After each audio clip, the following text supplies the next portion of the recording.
one of the advanced manuals, and don't start the timer yet. And it calls on me to give a 5 to 7 minute speech, and then I have a question and answer period of 2 to 3 minutes. So please be thinking of potential questions while I'm talking, but don't ask me anything venal. Now, here's the procedure that we're going to follow. After I finish speaking, I'll say we're going to the question and answer period. Okay, then, if you have a question, just raise your hand and I'll call upon you. We only have 2 to 3 minutes for the period, question and answer period, so we're probably not going to be able to respond to all the questions that you may have, but I'll be happy to stay after the meeting and answer any questions that you have. Now, as far as the timing instructions are, after I finish my speech, and when I say, let's go on to the question and answers period, then stop it at that time, mark down the time, and don't start it again until the first questioner from the audience begins speaking.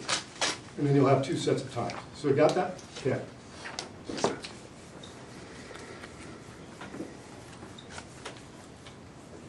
One side is shouting, 4 more years.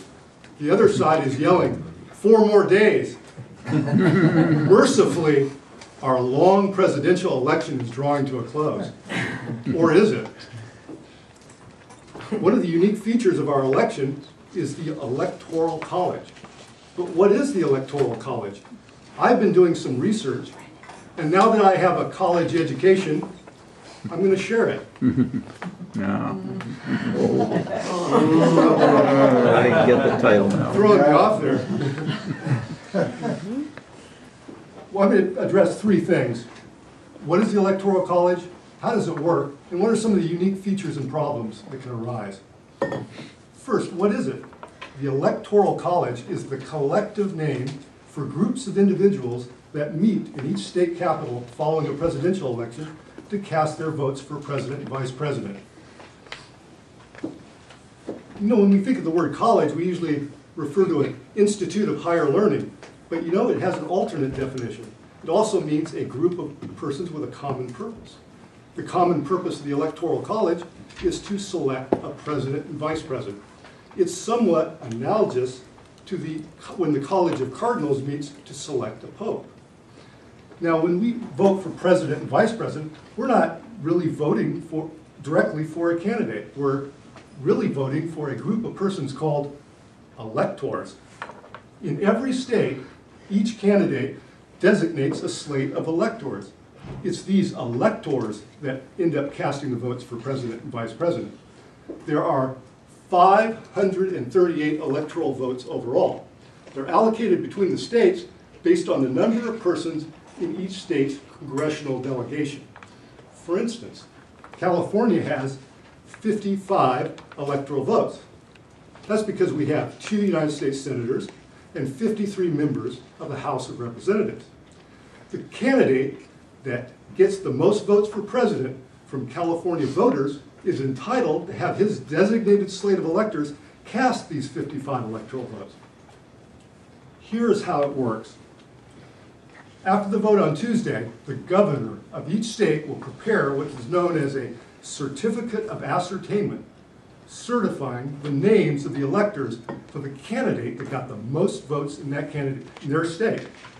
This certificate is then transmitted to the U.S. Archivist in Washington. Then, on December 17th, these ascertained electors meet in groups in each state capital to cast the votes for president and vice president. This is the actual Electoral College. It takes place on December 17th. It has to be in. Their results are then prepared up into a certificate of vote, which is transmitted to the United States Senate. It has to be in by December 26th. Then, on January 6th, both houses of Congress meet to receive the vote. In order to be elected president and vice president, you have to receive at least 270 electoral votes, which is a majority of the 538.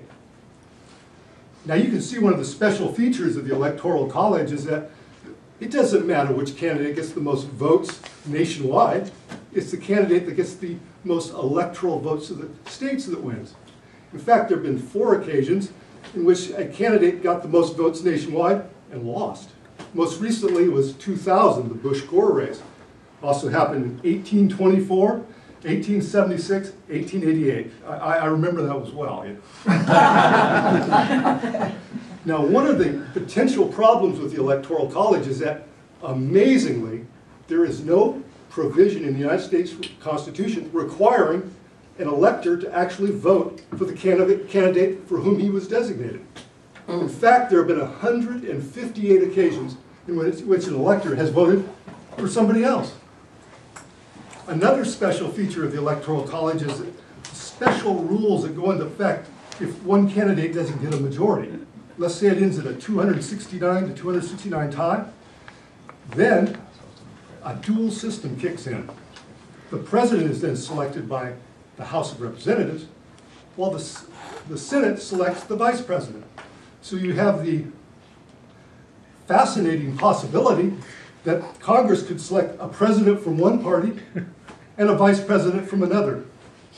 And in the case of the vice president selection, there's even a wilder possibility. Under the Constitution, the vice president is president of the Senate and entitled to cast tie-breaking votes. The current vice president will still be the vice president when Congress votes on January 6th. So if they vote and it ends up in a tie, the current vice president could cast the tie-breaking vote for himself.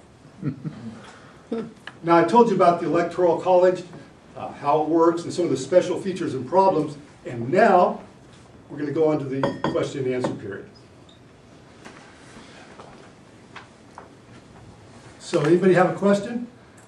Carl, since you're my evaluator, I better ask you. You mentioned that in the case of a tie, that Congress ultimately votes. So my question is, which Congress, the current one or the one that is elected? Great question. It's actually the new Congress, and why that is because the vote takes place on January 6th. The new Congress takes office on January 3rd.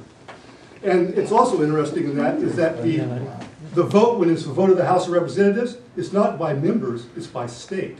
So each state delegation casts one vote. In fact, Delaware, which has 3 electoral votes, and has the same amount of votes in that vote as California would with 55.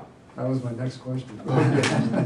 Yes, Did you happen to come across the probability that the vice president would have to cast that tie-breaking vote? Well, that'll all depend on whether it ends up in a 269 to 269 tie, which is probably, it could happen, but given which states are in play and how they add up, probably not. But what happens if they did have 269 to 269, because the Senate, the Republicans control the House of Representatives and will still control it after the election. The Senate is on a knife's edge, and it could end up 50-50 on the Senate. So if it ended up 269 to 269, yes, indeed. It would probably be Romney-Biden in that case. Very unusual. Yes, So if the Senate in the new term is, let's say there's a Republican majority in the Senate in the new term, then who would be the tie-breaking vote in that case? Then